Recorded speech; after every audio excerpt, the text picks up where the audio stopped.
Olá, me chamo Glauber, sou aluno do curso de Engenharia Civil do Centro Universitário ENIAC. Meu orientador é o professor mestre José Carlos Guerra Júnior. O respectivo trabalho fala sobre o estudo comparativo entre a metodologia de formas infláveis e as formas metálicas para a construção de estacas pré-moldadas na aplicação de obras de infraestrutura. Podemos observar as aplicações das formas infláveis e formas metálicas.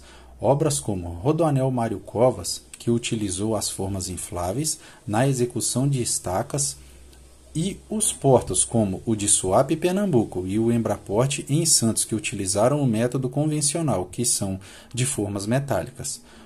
Um pouco de história. De onde surgiu o concreto? Ao misturar cimento agregado graúdo e água, obtém-se o concreto.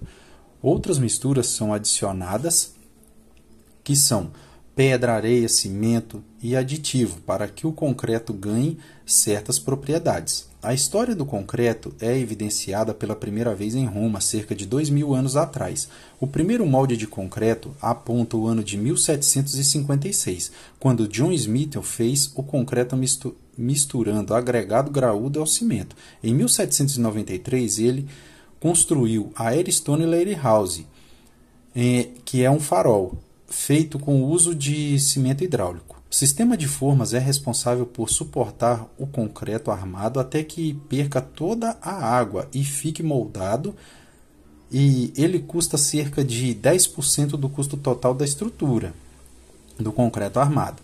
Segundo Cole Nathan, em 1960 o método surgiu nos Estados Unidos e somente para a fabricação de estacas pré-moldadas em 1982. Aprimorou-se o método, estendendo-se para construções de pontes, bueiros, aduelas de concreto, túneis, estacas, tubos de concreto, entre outros. Veja as fotos aí do Rodoanel Mário Covas. No Brasil, o fabricante de formas infláveis é a empresa Sansui S.A. Indústria de Plásticos.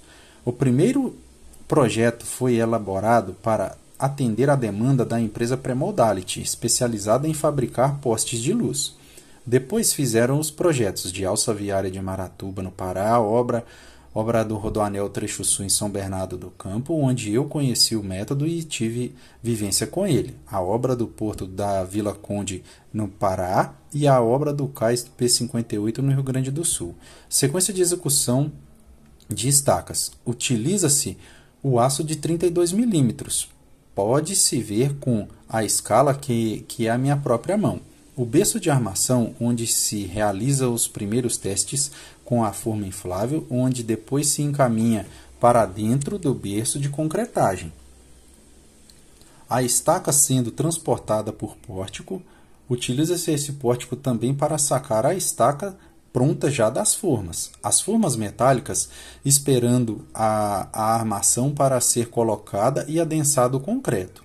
A armação sendo colocada dentro da forma externa para o total fechamento, na sequência a ser passados os cabos protendidos conforme o detalhe na cabeça da estaca. Existe um reforço onde irá receber o impacto do martelo do bate-estaca. Concretagem das estacas, feitas por caminhão betoneira. Todos os espaçadores foram feitos de concreto para melhor resistência. Estacas e formas sendo preparadas. Formas metálicas.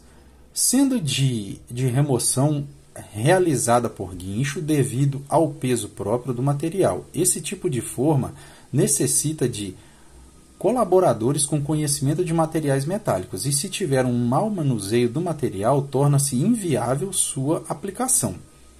A utilização desse material é onerosa, impactando diretamente a produção e a aplicação. Observe as 5 correntes instaladas. Essas servem para a retirada das peças dentro das estacas. As primeiras concretagens, esse sistema funciona até que bem. Ao decorrer do tempo, essas formas vão empenando, ficando cada vez mais tortas e acabam perdendo se perdendo dentro das estacas, pois não consegue se retirar porque se trata de um material pesado e precisa de guincho ou escavadeira para poder retirar. Veja a última foto, sempre são 3 homens no preparo. Isso faz com que o processo seja muito caro, pesa na mão de obra. São módulos de 2 metros de comprimento e moldados em chapa calandrada de 1/8 de espessura. A foto ao fundo é o tipo de transporte utilizado para estacas após ficarem prontas. Na foto abaixo tem as dimensões das estacas, 40 metros de comprimento e 80 centímetros de diâmetro. A patente de Nathan A. Cohn. Em 1960, esse era o modelo de forma inflável utilizado por Nathan há 62 anos atrás. Foi utilizado em pré-moldados, servia para formas em vazios em elementos estruturais. O estudo de caso de formas infláveis no Brasil, obras como Rodoanel em São Bernardo e o Porto Vila Conde no Pará. O estudo de caso de formas metálicas no Brasil, Porto Embraporte Santos e o Porto de Sepetiba no Rio de Janeiro. Estudo de caso de outras aplicações. Ponte. Foi realizada nos Estados Unidos. São tubos moldados como arcos lisos feitos de fibra de carbono, onde é injetado o ar e eles enrijecem através de resina aplicada.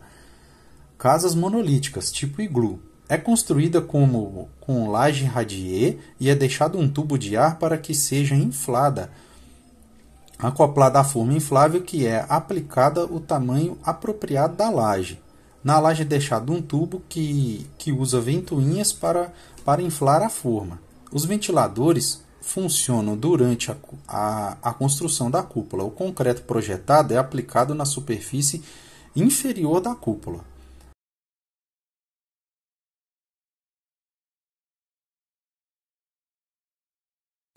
Obras prontas executadas com método monolítico. Casas, igrejas, estádios. Discussões. As pesquisas mostram 25% de economia em mão de obra e 67% de economia em tempo de montagem e 50% de tempo de desforma na redução de equipe e 25% quando se utilizou as formas infláveis. Comprovou-se que a forma inflável é a mais econômica, quando analisando o custo global das soluções, embora seu custo unitário ainda seja elevado. Conclusões. A pesquisa apresentou ao longo dos seus capítulos a aplicação do sistema de formas infláveis, percebendo-se quanto o ramo da construção civil busca novas técnicas, ou seja, busca soluções e adaptações para cada tipo de obra, sendo que o método de formas infláveis é pouco usual no Brasil e quase insignificante. A quantidade de obras que utilizam as formas infláveis foi um dos fatores que levaram a essa sugestão de servir como objeto de estudo, além de produção, quanto praticidade, agilidade, manuseio e tempo de execução nas estacas. A busca de melhoria na qualidade dos serviços e do projeto e a execução. Por se tratar de um produto de fácil manuseio e leve, cumpre-se bem o papel com todos os prazos de entrega e auxilia muito na redução da mão de obra. Mesmo tendo uma visão de modernidade, é de difícil aceitação o método em canteiros de obra, pois os mais conservadores ainda não conhecem e não aceitam as ideias novas.